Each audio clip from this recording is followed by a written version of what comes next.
Saya langsung menuju ke pakar hukum tata negara, Refli Harun. Bung Refli, jelas mendengar saya, Bung Refli ya, tadi sempat ada teknis. Saya ini sebenarnya Zoom-nya mau masuk nih, tapi saya suruh wait ini. Oke, baik. Nggak apa, nanti sambil kita perbaiki, nanti kita akan lanjut. Saya ingin tanya dulu ke Bung Refli.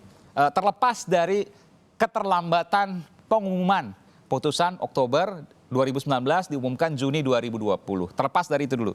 Saya ingin bertanya, apakah ada implikasi dari putusan Mahkamah Agung terhadap penetapan kemenangan pasangan Jokowi Ma'ruf atas Pilpres 2019? Karena ditanya apakah ada, jawabnya tidak ada. Kenapa? Ya, kasih ditanya apakah ada. Karena begini, ini kan judicial review terhadap peraturan KPU. Ya. Peraturan KPU itu mengatakan kalau dua pasangan calon, maka tidak perlu lagi soal persebaran. Siapapun suara terbanyak, maka menang, kan begitu? Betul. Nah, dengan dibatalkannya putusan ini, kalau bisa berlaku surut misalnya, katakanlah dianggap berlaku surut ya, maka tidak mempengaruhi kemenangan Jokowi Ma'ruf juga. Karena kan kemenangan Jokowi Ma'ruf itu, selain dia mendapatkan 55,5% ya kalau tidak salah, Betul. juga dia tersebar di paling tidak 21 provinsi. Karena dia kan menang di 21 provinsi, berarti kan suaranya minimal 50% plus 1 di 21 provinsi. Padahal syarat persebaran konstitusional itu cukup di lebih dari separuh jumlah provinsi. Cukup 18 dalam konteks sekarang. Dan itu cukup 20% persebarannya. Jadi dari sisi faktual seperti itu, kalaupun putusan ini diterapkan pada hasil pemilu 2019 yang diumumkan oleh KPU, secara formal memang tidak berpengaruh lagi. Tapi karena diumumkannya tanggal 28 Oktober setelah pelantikan presiden, maka putusan ini tidak bernilai untuk Pilpres 2019. Hanya bernilai untuk Pilpres 2024 dan ke depan kalau tafsir ini tetap dipakai begitu. Artinya saya boleh simpulkan bahwa putusan Mahkamah Agung ini sesungguhnya memperingan kemenangan siapapun ketika nanti hanya ada dua calon. Tidak, justru memperberat karena dengan putusan Mahkamah Agung ini ke depan kalau seorang calon menangnya itu hanya persentase suara tapi tidak tersebar. Let's say begini, penduduk kita 60% di Jawa misalnya. Lalu kemudian ada presiden yang begitu kuatnya menang di Jawa 60%, kurang lebih begitu. Jangan 60% lah, 55% kan begitu. Nah, tapi di luar Jawa dia kemudian suaranya tidak mencapai 20%. Artinya dia hanya menang di 6 provinsi dengan jumlah suara 55% lebih. Nah, dia menang dari sisi kuantitas suara, tapi tidak boleh ditetapkan sebagai pemenang karena tidak tersebar suaranya, begitu. Baik. Oke, saya paham. Jadi kalau kita merujuk kepada Undang-Undang Dasar ya, di Undang-Undang Dasar harus 17 provinsi plus 1, artinya 18 provinsi, karena kita ada 34 provinsi. Dan tidak menang di 17 provinsi, di 18 provinsi itu tidak menang 50%, tapi cukup 20% saja, itu Undang-Undang Dasar ya. Ya, 20% saja. Betul, pasal 6A. Sementara di putusan MA yang baru, itu harus menang di 18 provinsi, koleksi kalau saya salah, di 18 provinsi dan harus menang 50% plus 1. Oh enggak, jadi putusan Mahkamah Agung itu mengembalikan kepada tafsir konstitusionalnya. Jadi yang dipermasalahkan soalnya bukan soal itu, yang dipermasalahkan itu in case ada dua pasangan calon. Apakah syarat persebaran itu diberlakukan atau tidak? Karena kan desain konstitusional kita ini kan sebenarnya lebih dari dua pasangan calon. Betul. Kalau tidak ada yang mencapai 50% plus 1 plus persebaran di lebih dari separuh jumlah provinsi yang tersebar sedikitnya 20%, maka diadakan putaran kedua, kan begitu? Betul. Nah, masalahnya Pilpres 2014 dan 2019 itu hanya dua pasangan calon. Lalu pertanyaannya, kalau dua pasangan calon, apakah persebaran itu masih dipakai atau enggak? Putusan MK 2014 mengatakan tidak perlu lagi pakai persebaran, cukup suara terbanyak. Atas putusan MK itu, lalu kemudian dibuatlah dalam aturan PKPU, karena tidak diatur di dalam undang-undang. Nah, PKPU itu dibatalkan MA bilang pakai persebaran tetap. Nah, kalau pakai persebaran, maka kemudian ya kalau misalnya menangnya tidak ada persebaran, hanya persentase suara 50% plus 1, maka harus diulang. Betul, betul. Ya, Oke. diulang terhadap dua pasangan calon yang sama. Jadi ini Nah, merevisi ulangi. putusan 2014 ya, kurang lebih begitu?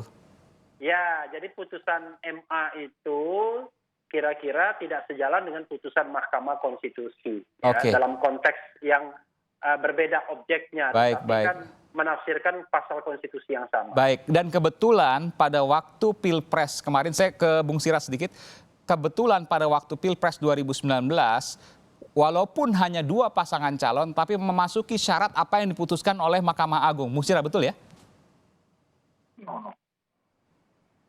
Ya enggak begitulah. Kalau kita melihat putusan Mahkamah Konstitusi nomor 50/12 itu, PUU 12 itu kan jelas kalau 2 pasangan calon itu tidak memerlukan syarat persebaran di setengah provinsi yang ada ya Oke. gitu.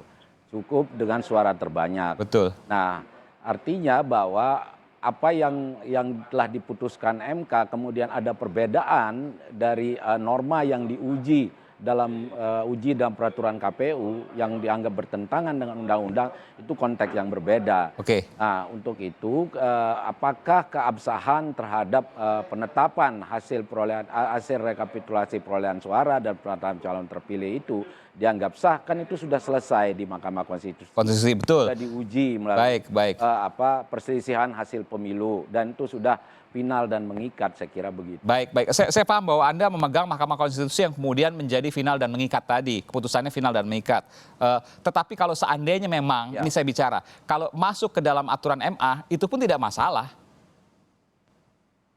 Bukan begitu, Bung Sira? Ya kalau tadi menurut penjelasannya Bung Rapli, kan penjelasannya Bung Rapli adalah ke depan harus ada pengaturan yang lebih detail Baik.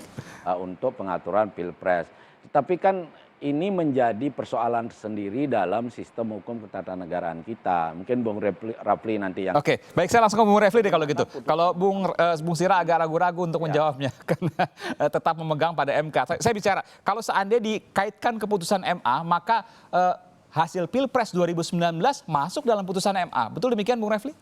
Oh iya, tetap masuk. Karena kan tadi Oke. saya katakan kemenangannya kan 55,5%, dan kemudian Jokowi Ma'ruf menang di 21 provinsi. Jadi kalau menang di 21 provinsi itu sudah pasti kan suaranya Ya, mayoritas 50% Betul. plus 1.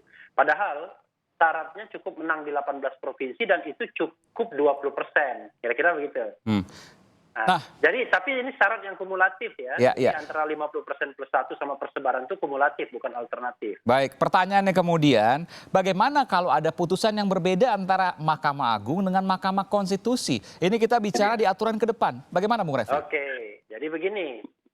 Katakanlah atas perintah Mahkamah Agung ini PKPU kemudian mencoret ketentuan tersebut, kan begitu?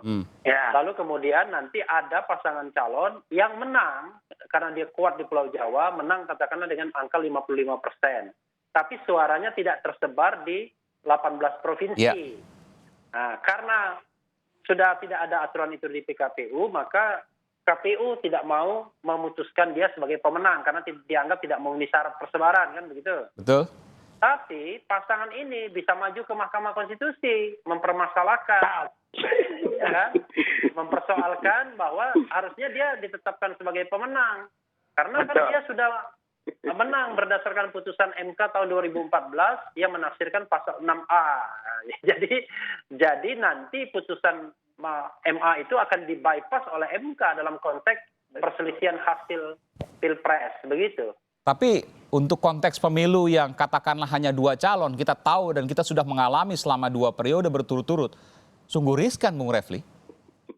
Sebenarnya begini, secara faktual ya, rasanya tidak mungkin ada calon presiden yang suaranya hanya terkonsolidasi di beberapa provinsi saja. Karena kalau misalnya katakanlah Jokowi Ma'ruf hanya menang di Pulau Jawa misalnya, dan kemenangannya tidak 100%, tidak 90% ke atas misalnya, maka hitung-hitungan dia pasti kalah, kan begitu? Iya. Jadi dengan 2 calon head to head itu syarat persebaran itu jadi mudah sekali sebenarnya. Jadi nothing is to. Malah menurut saya isunya itu ya presidensial threshold yang dihilangkan. Iya, oke. Tapi kalau seandainya memang aturan masih sama, bukankah mungkin jika katakanlah menang 52% misal atau 53% katakanlah lebih sedikit ya, tapi tidak mayoritas atau tidak 20% lebih di 18 provinsi, kan mungkin saja. Ya, mungkin, maka menurut KPU karena dia sudah diperintahkan oleh MA, dia tidak akan tetapkan sebagai pemenang kan begitu. Jadi apa yang dilakukan? Ya, harus dilakukan putaran kedua di antara dua calon yang sama. Oke. Hanya calon yang menang itu pasti ke MK. Gitu Oke, loh.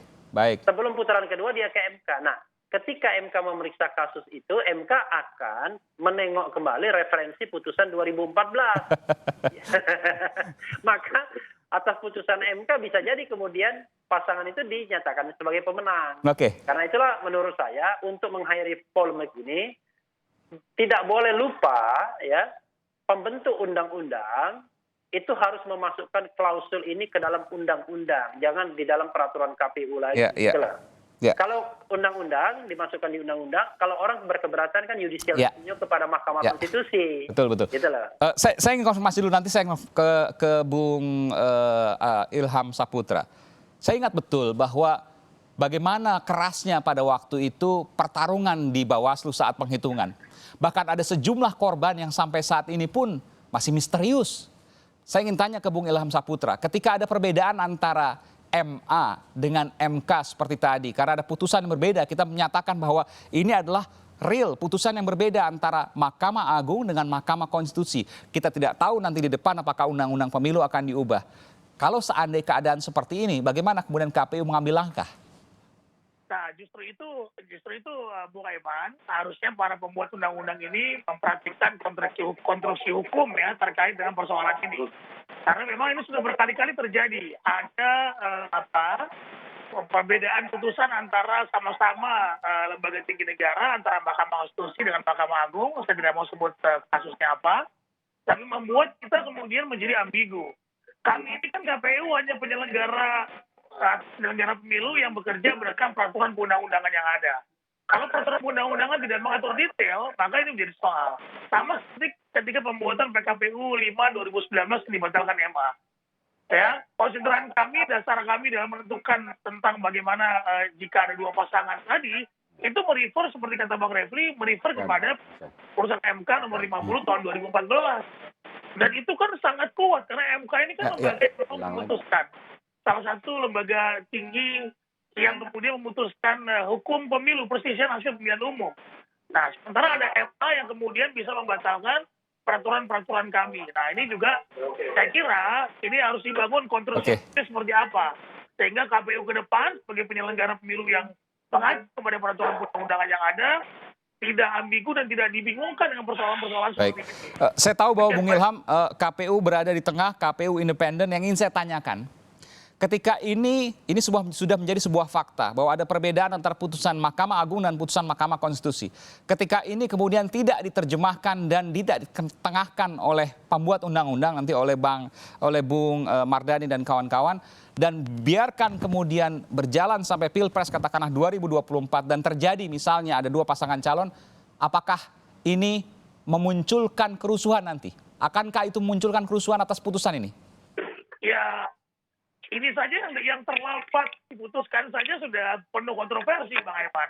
Apalagi nanti dalam proses pemungutan suara, kemudian diputuskan seperti kasus yang Mbak Evan sebutkan tadi, Bang Red juga sampaikan kemungkinan bahwa KPU tidak bisa memutuskan. Karena ada putusan MA yang mengatakan bahwa kalau dua ini tetap harus ada barrier, harus ada persyaratan sebaran. Nah, KPU nggak bisa memutuskan dong. Anda khawatirkan akan ada chaos? Saya penting untuk menanyakan ini karena kita tidak ingin mengulang proses yang kemudian sudah terjadi. Kita tahu bahwa ada kerusuhan pada Bawaslu pada waktu itu dan itu pun tidak ada perbedaan putusan. Tapi sekarang ketika ada perbedaan putusan antara MA dengan MK maka ada potensi ke arah sana yang lebih besar. Tentu ini harus kita hindari. Betul, karena ini menjadi PR kita bersama. Nanti tolong KPU diundang dalam proses pembuatan undang-undang pemilu yang baru. Pak Dhani tolong. Agar kemudian beberapa hal yang kemudian menjadi potensi persoalan itu bisa kita atasi dan itu diakomodir dalam undang-undang pemilu berikutnya. Baik, kita akan kembali saat lagi, saudara. Bagaimana kemudian untuk mendudukan masalah ini? Kita akan segera kembali. Tunggu saya kembali selepas jeda.